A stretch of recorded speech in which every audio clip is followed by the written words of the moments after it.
Hi, I'm John Caulo, a longtime Burlington resident, speaking from the south end of Burlington, and just urging you to vote yes on ballot items 3 and 4 on Election Day next Tuesday.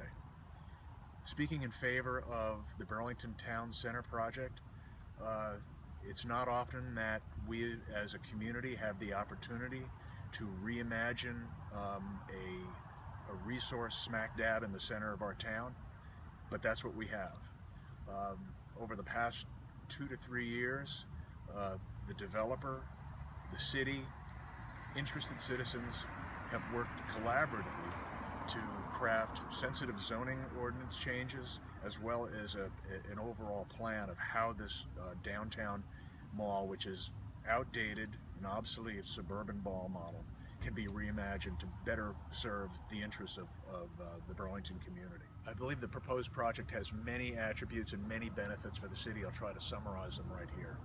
I think from a planning perspective and an urban design perspective, we have the ability to reclaim, the city has the ability to reclaim 2 public streets that were taken as part of the urban renewal process back in the 1960s. That's St. Paul Street and Pine Street between Bank and Cherry Streets.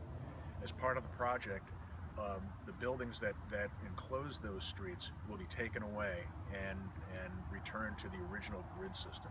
That in and of itself, I think, is a very important and beneficial attribute that will add and enhance the character of downtown Burlington.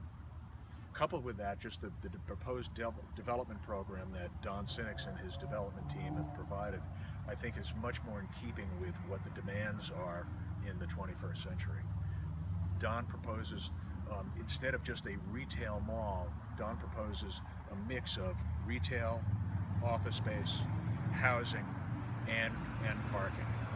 And it does so in a manner that I think is going to be in an architectural package that is very, very consistent with Burlington's design aesthetic. Financially, the project will be increasing tax revenues in the city, which again I think is a very important consideration.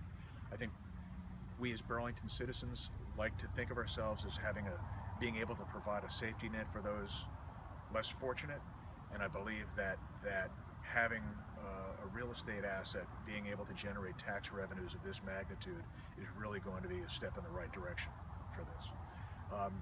Speaking of affordable housing, my understanding is that 20% of the units that are proposed for the project will be permanently affordable. That means that they will be accessible to people who are earning 65% of median income or less. That is also a big deal, especially in a community that has a rental vacancy rate of approximately 2%. So when you add up, I believe that what this project proposes and the different attributes that it has, it's an easy project to get behind, and I urge all the citizens to vote yes on ballot items 3 and 4 on Election Day next Tuesday.